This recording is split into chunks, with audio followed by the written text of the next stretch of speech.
Salut à tous et à toutes, bienvenue dans une nouvelle vidéo. Donc cette fois, on va travailler sur le premier chapitre du roman à thèse intitulé Le dernier jour d'un condamné de Victor Hugo.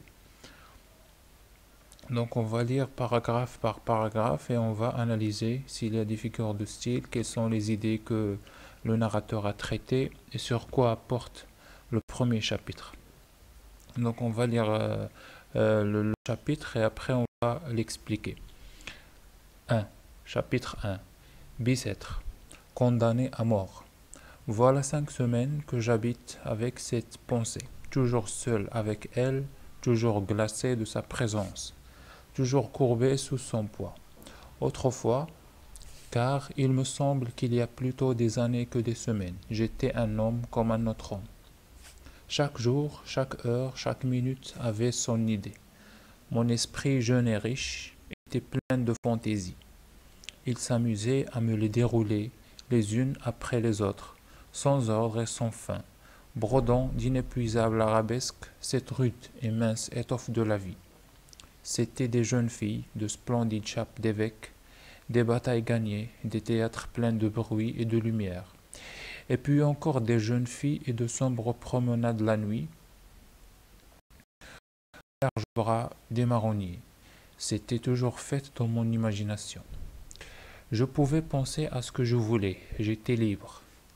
Maintenant, je suis captif. Mon corps est offert dans un cachot, mon esprit est en prison dans une idée. Une horrible, une sanglante, une implacable idée. Je n'ai plus qu'une pensée, qu'une conviction, qu'une certitude, condamnée à mort. Quoi que je fasse, elle est toujours là, cette pensée infernale, comme un spectre de plomb à mes côtés, seule et jalouse, chassant toute distraction, face à face avec moi misérable, et me secouant de ses 2 mains de glace quand je veux détourner la tête ou fermer les yeux. Elle se glisse sous toutes les formes où mon esprit voudrait la fuir, se mêle comme un refrain horrible à toutes les paroles qu'on m'adresse, se colle avec moi aux grilles hideuses de mon cachot, m'obsède éveillé, épie mon sommeil convulsif et reparaît dans mes rêves sous la forme d'un couteau. Je viens de m'éveiller en sursaut, poursuivi par elle et me disant « Ah, ce n'est qu'un rêve !» Eh bien, avant même que mes yeux lourds aient eu le temps de s'entr'ouvrir assez pour voir cette fatale pensée écrite dans l'horrible réalité qui m'entoure, sur la dalle mouillée et suante de ma cellule, dans les rayons pâles de ma lampe de nuit, dans la trame grossière de la toile de mes vêtements, sur la sombre figure du soldat de garde dont la giberne reluit à travers la grille du cachot. Il me semble que déjà une voix a murmuré à mon oreille, condamné à mort. Donc on va travailler sur le premier paragraphe. Donc allons de condamné à mort jusqu'à j'étais libre. Voilà, on va travailler sur ce paragraphe. Après on passe au deuxième paragraphe. Donc Bicêtre, c'est le lieu principal, c'est Bicêtre. Bicêtre, c'est quoi? C'est une prison, c'est la première prison dans laquelle le narrateur passe ses premières 5 semaines à Bicêtre. Donc on va souligner le lieu, c'est le lieu principal, c'est Bicêtre. Voilà, donc on va l'enregistrer là. Bicêtre, c'est le lieu principal. Ou le premier lieu principal, parce qu'il y en a d'autres. Le premier lieu principal. Donc le lieu c'est Bicêtre, le temps c'est 5 semaines. Voilà 5 semaines que j'habite avec cette pensée. Donc c'est le temps. Bien. Voilà 5 semaines que j'habite avec cette pensée. Toujours seul avec elle, toujours glacé de sa présence, toujours courbé sous son poids. Donc là, il n'est pas seul dans sa cellule, mais il est accompagné d'une personne ou plutôt d'une chose. C'est quoi cette chose? C'est l'idée. Quelle idée? C'est l'idée de la mort ou la pensée de la mort. Donc on marque ici la répétition du mot toujours. Donc toujours, seul, toujours glacé, toujours courbé. Donc là, c'est une répétition, mais les mots qui se répètent sont au début de la proposition. Donc, il s'agit là d'une figure de style, c'est une anaphore. Donc, l'anaphore, c'est la répétition d'un mot au début de chaque phrase ou de chaque proposition ou de chaque paragraphe. Donc, ça, c'est la première figure de style qu'on va relever, qu'on va marquer. C'est la répétition du mot toujours. Bien. Autrefois, car il me semble qu'il y a plutôt des années que des semaines, j'étais un homme comme un autre homme. Là, il va utiliser un adverbe de temps, c'est autrefois. Autrefois, c'est-à-dire ça fait longtemps. Avant quoi? Avant la condamnation à mort. Autrefois, avant d'être condamné à mort, car il me semble qu'il y a plutôt des années que des semaines. Là, on marque ici une figure de style, c'est l'hyperbole, qu'il y a plutôt des années. Parce qu'on sait déjà qu'il passe seulement 5 semaines. Et parce qu'il souffre, le temps devient trop long. Alors, on va marquer cette figure de style. Alors, il s'agit d'une hyperbole. On va la marquer ici. Donc, c'est une hyperbole. Bien. J'étais un homme comme un autre homme. C'est-à-dire, j'étais un homme libre, comme les autres. Bien, là, il y a une figure de style, c'est la comparaison. On va aussi la souligner. J'étais un homme comme un autre homme. Voici l'outil de comparaison, c'est comme. Le comparer, c'est un homme. Le comparant, c'est un autre homme. On va la marquer ici également. Voilà. Donc, c'est une comparaison. Chaque jour, chaque heure, chaque minute avait son idée. Mon esprit jeune et riche était plein de fantaisie. Là, le narrateur raconte sa vie avant la condamnation. Il était libre, il était joyeux, il était dans un état d'euphorie. Donc là, on marque une autre figure de style. Il s'agit ici d'une gradation. Là, on va la souligner. Nous avons le mot chaque jour, chaque heure, chaque minute. Bien.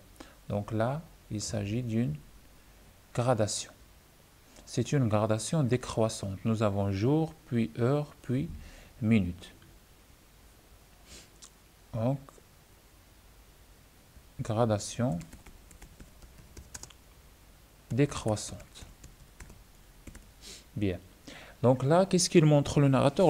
Il montre qu'il était libre dans son corps et aussi libre dans son esprit, puisque chaque minute avait une idée, contrairement à maintenant. Son esprit est obsédé par une seule idée, une seule et unique idée, à savoir l'idée de l'amour. Il s'amusait à me les dérouler les unes après les autres, sans ordre et sans fin, brodant d'inépuisables arabesques cette rude et mince étoffe de la vie. Bien. Donc c'était des jeunes filles, de splendides chapes d'évêques, des batailles gagnées, des théâtres pleins de bruit et de lumière. Et puis encore des jeunes filles et de sombres promenades la nuit sur les larges bras des marronniers. Alors là, c'est son esprit qui était joyeux, euphorique, qui vivait dans des mondes extraordinaires. On va là marquer une figure de style qui exprime cette richesse. C'est là l'énumération. La voici, on va la souligner aussi. Donc c'était des jeunes filles, de splendides chapes d'évêques, des batailles gagnées, des théâtres pleins de bruit et de lumière, et puis encore des jeunes filles et de sombres promenades la nuit sous les larges bras des marronniers. Donc là, c'est une énumération. Il énumère la richesse de son imagination, les jours de la liberté. Donc, c'est une énumération.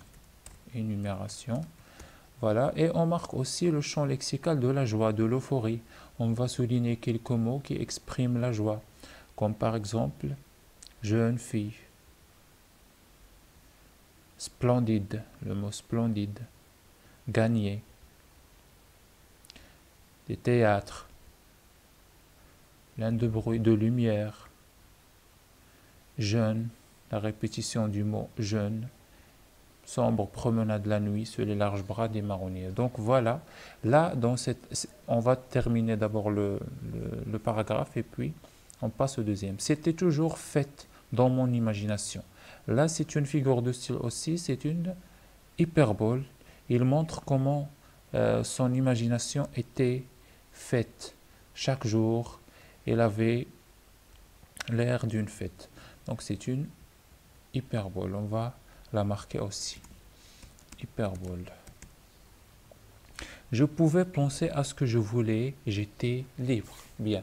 Donc là, dans le premier paragraphe, le narrateur fait un retour en arrière ou un souvenir des jours de sa liberté. Donc il était un homme comme les autres hommes, il était libre, il était joyeux, etc. Donc pour nous montrer cette joie, il a utilisé plusieurs procédés linguistiques comme les figures de l'insistance, comme l'anaphore, l'hyperbole qui est une figure d'exagération, la comparaison, la gradation, la métaphore, l'énumération et l'hyperbole, et aussi on souligne ou on note le champ lexical de la joie, comme jeune, splendide, théâtre, gagné, jeune, lumière, etc. Bien, donc ça c'est avant, c'est-à-dire autrefois. Il a utilisé l'adverbe autrefois. Alors on va voir le changement qui va prendre lieu concernant la tonalité du récit. Donc on a déjà remarqué que le narrateur a utilisé autrefois. Maintenant, il va utiliser l'adverbe maintenant. Alors maintenant, je suis captif, c'est-à-dire je suis emprisonné, je suis dans la prison. Mon corps est offert dans un cachot, mon esprit est en prison dans une idée. C'est-à-dire son corps, il est emprisonné dans le cachot, dans la cellule, et aussi son esprit qui est emprisonné dans une idée. Là, on marque une figure de style qui s'appelle le parallélisme. Alors, on va expliquer qu'est-ce que ça veut dire le parallélisme. On va d'abord souligner la phrase.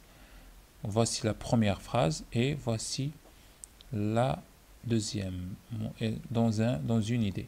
Bien.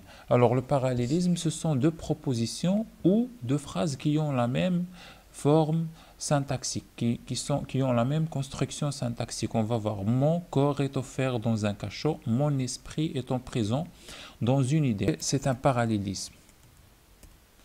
Parallélisme, bien. Donc, qu'est-ce qu'il montre ce parallélisme? Il montre que et le corps et l'esprit du condamné sont les deux, ils sont emprisonnés. L'un, le premier dans un cachot, le deuxième dans une idée. Quelle idée? C'est l'idée de la mort. Une horrible, une sanglante, une implacable idée. Là, on marque une autre figure de style. C'est une gradation. Une horrible, une sanglante, une implacable idée. Donc ça, c'est une gradation. Gradation, cette fois, c'est une gradation croissante, contrairement à la première qui était décroissante. Bien. Je n'ai plus qu'une pensée, qu'une conviction, qu'une certitude condamnée à mort. Voici une autre gradation. Je n'ai qu'une pensée, qu'une conviction, qu'une certitude. C'est quoi cette certitude? C'est condamné à mort. On va la marquer aussi là. Gradation croissante aussi. Bien. Quoi que je fasse, elle est toujours là. Cette pensée infernale comme un spectre de plomb à mes côtés. Donc elle, ça remplace le pronom, elle remplace l'idée de la mort ou l'idée de la condamnation à mort. Elle est toujours là, c'est-à-dire elle est toujours présente dans le cachot. Cette pensée infernale qui vient de l'enfer, comme un spectre de plomb à mes côtés. Là, nous avons une comparaison. Le narrateur compare l'idée à un spectre de plomb, c'est-à-dire un fantôme de plomb. Là, on va la marquer aussi, comparaison. Bien. Seule et jalouse, chassant toute distraction. C'est-à-dire, il la compare à une femme là. Seule et jalouse, il fait la personnification. Il donne un caractère humain, la solitude et la jalousie, à une chose, à savoir l'idée de la mort. Alors, on va la marquer aussi, cette figure de style, c'est la personnification. On va faire une petite flèche. Voilà. Personnification. Bien. Face à face avec moi, misérable, et me secouant de ses deux mains de glace, quand je veux détourner la tête ou fermer les yeux. Alors là, il a donné aussi, il a fait la deuxième personnification, il a attribué à cette idée, il a donné à cette idée deux mains, c'est-à-dire comme une personne, comme un être humain. Voilà, donc on va la souligner aussi. De ces deux mains, c'est une personnification.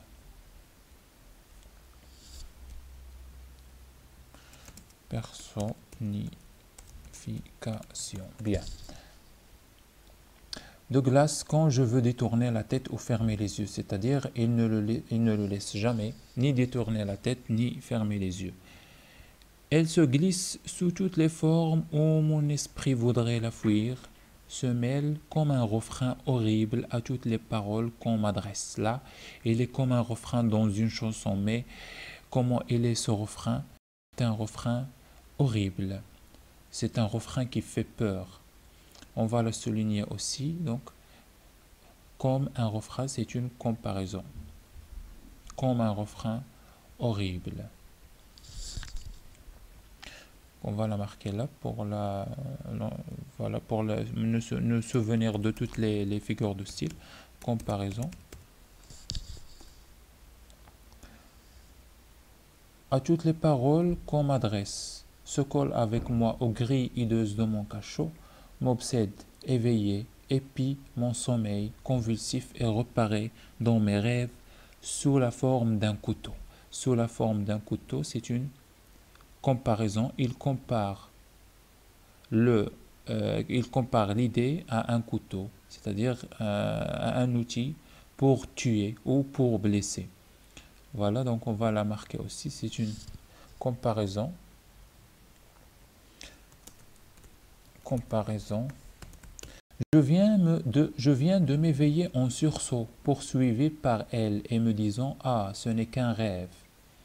Eh bien, avant même que mes yeux lourds aient eu le temps de s'entr'ouvrir assez pour voir cette fatale pensée écrite dans l'horrible réalité qui m'entoure, sur la dalle mouillée et suante de ma cellule, dans les rayons pâles de ma lampe de nuit, dans la trame grossière de la toile de mes vêtements, sur la sombre figure du soldat de garde dont la giberne reluit à travers la grille du cachot, il me semble que déjà une voix a murmuré à mon oreille, condamnée à mort. Il découvre ou il se rappelle de l'idée, de la situation malaisée, de la situation tragique où il vit, c'est-à-dire la réalité qu'il est dans un cachot où la dalle mouillée et suante de la cellule, les rayons pâles de ma lampe, etc. Donc là, le narrateur, il prend conscience de son état après avoir fait un retour en arrière de son état de liberté.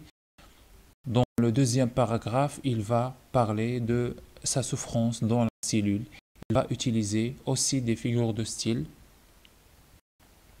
comme le parallélisme, la gradation, la comparaison, la signification pour donner à l'idée le caractère d'un être humain, c'est-à-dire que le narrateur est accompagné de cette idée comme nous sommes accompagnés d'un ami ou d'une personne. De la comparaison aussi, et on va souligner le champ lexical de la douleur, de la souffrance, comme horrible, gris, hideuse, convulsif, couteau, etc. C'est tout ce qui concerne notre explication concernant le premier chapitre. J'espère vous voir dans une nouvelle vidéo où je vais traiter et expliquer le deuxième chapitre du roman. D'ici là, je vous souhaite de passer d'excellents moments. Merci pour votre attention et à plus tard.